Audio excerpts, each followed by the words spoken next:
A very good morning to all my dear students. Today we are here with the story introduction of this very chapter, that is Lost Spring. Now, in the previous video, we have just discussed about the author, and within the three paragraph, now we have just some more paragraphs about the story. Now, what is in the story? We will tell here in this very video.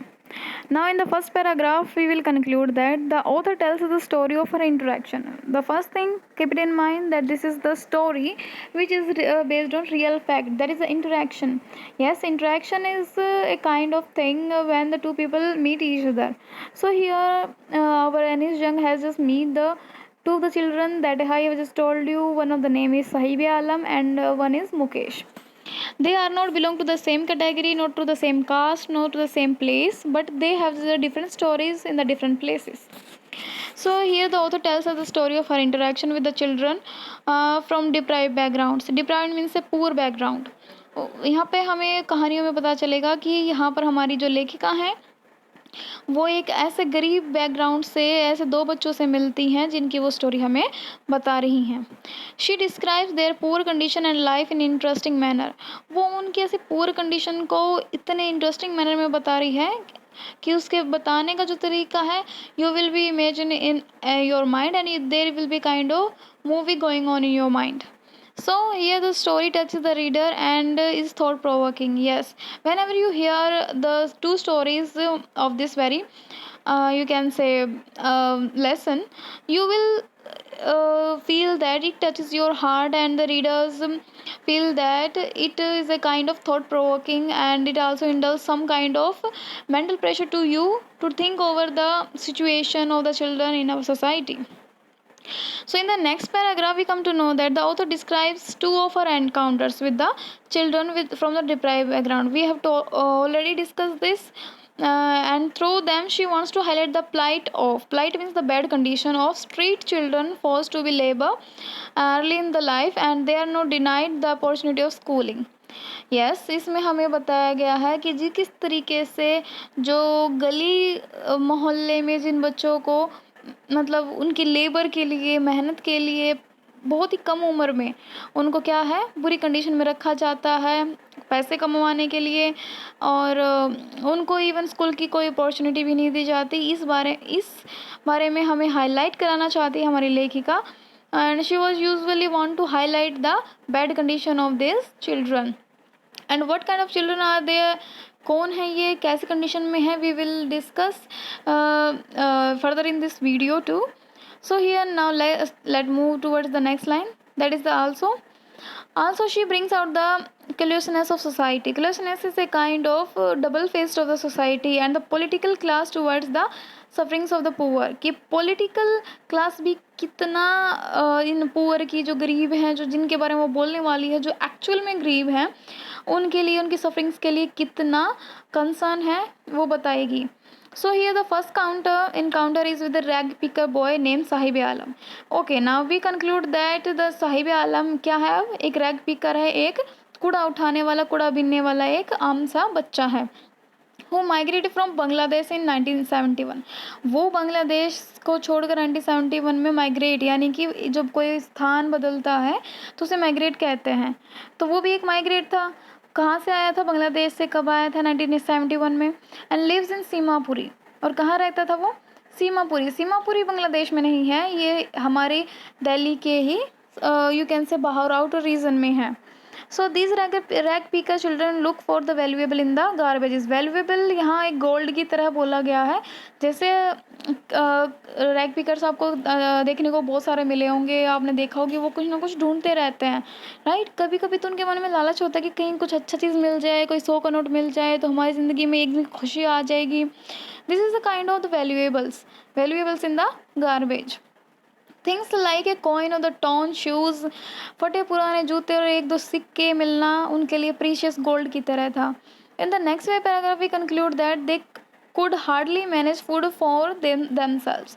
उनको बड़ी मुश्किल से खाना पीना हो पाता था उनका. अदर थिंग्स लाइक आइडेंटिटी, उनको अपनी पहचान बनाने का नहीं था. उनको सिर्फ education, shoes, sports are their unfulfilled dreams. और बल्कि एजुकेशन, शूज़ और स्पोर्ट्स ये सारी ऐसे बिना पूरे हुए ड्रीम्स थे जो उनकी आंखों में हमेशा के लिए दफन होकर रह जाते हैं.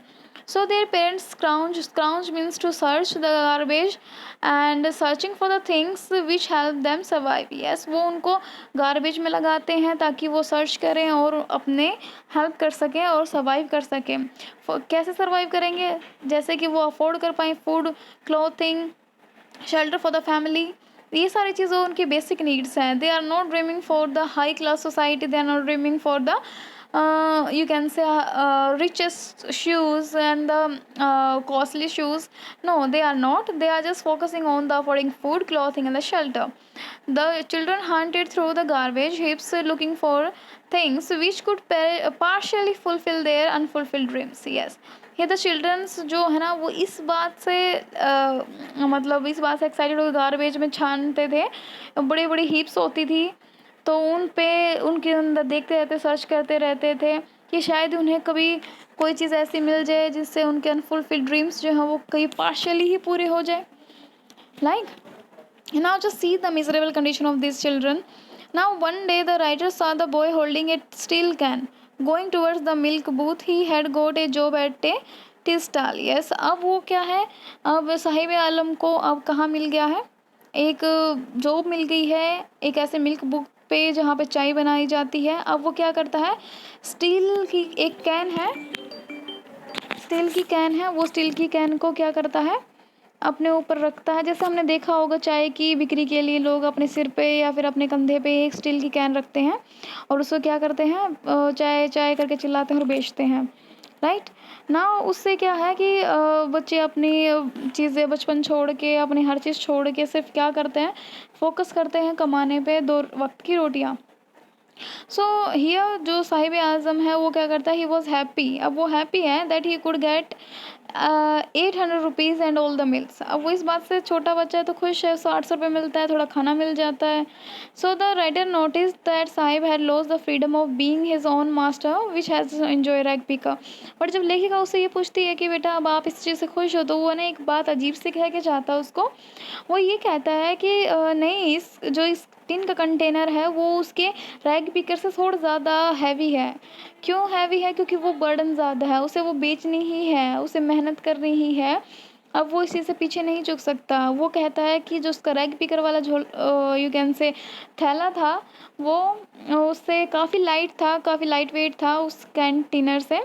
सो यहाँ पे हमें एक चीज़ कॉन्ट्रास्ट में पता चलती है कि when you have a kind of high profile life, then a burden also increases. And if you are living in a freesome like the rag pickers, then you have no burden to get the education, to get the high profile society, and not to get burden anything.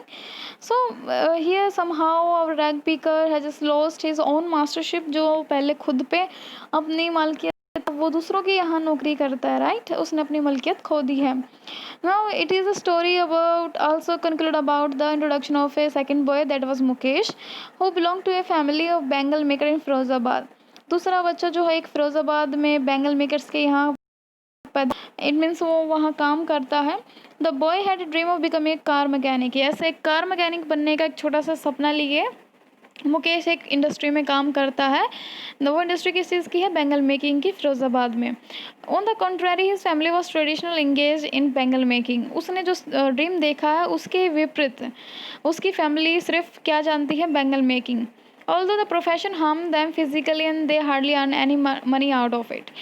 बल्कि उनके profession में ऐसा कुछ नहीं है जिससे वो बहुत कुछ अच्छा कमा सकते हैं. मुश्किल से वो 2 वक्त की रोटियां और अपना पेट तक भर पाते हैं.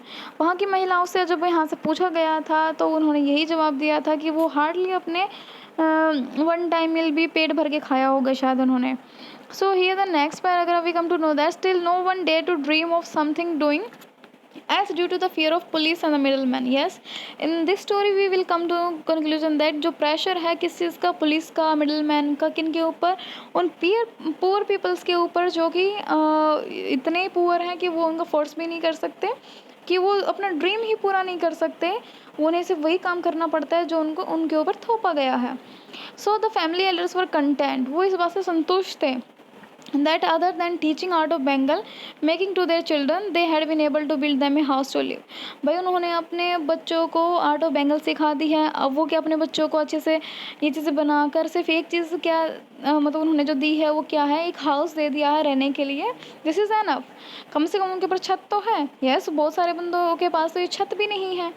Then the boy wanted to be a car mechanic. वो मुकेश है जो वो कार मैकेनिक बनना चाहता है, अपने ड्रीम को पूरा करना चाहता है। बट उसके पिता उसको यही कहते हैं कि हमारा काम जो प्रोफेशन है जो हमें भगवान ने दिया है वो क्या है, बेंगल मेकिंग, तो हमें वही करना है। We are so small in scale and you can say caste and class that we can not afford such big dreams and cars were all that Mukesh had seen on the road of his town and so he could not dream any further. So जैसे ही मुकेश ने जब ये सारी चीज़ें सुनी अपने पिता के मुंह से कि सारी चीज़ें हमारे यू कैन से हमारे बस में नहीं हैं, हम ये चीज़ नहीं कर सकते और हम इन सब चीज़ों के ड्रीम के लिए इतने बड़े नहीं हैं, तो उसने भी अपने ड्रीम को आगे फर्दर कंटिन्यू करने की नहीं सोची। And he usually entangled in the crafts of Bengal making. So here we have the two stories about the two poor children, and one is Saibe Alam and another is Mukesh. इस story में हमें basically हमें एक चीज़ पता चलती है कि आज भी हमारी यू कैन से कड़वी सच्चाई को हम झेल रहे हैं अपने इंडिया में भी, और साइड में है लेकिन इतना नहीं है। But they hear after ban all this child labour, कोई इस बात को सीरियस ले ही नहीं रहा है। Our author has just describe in a brief and so sarcastic way that the very poor condition of the woman and also the poor condition of the children in this very chapter. So we will meet in the next video with the next slide.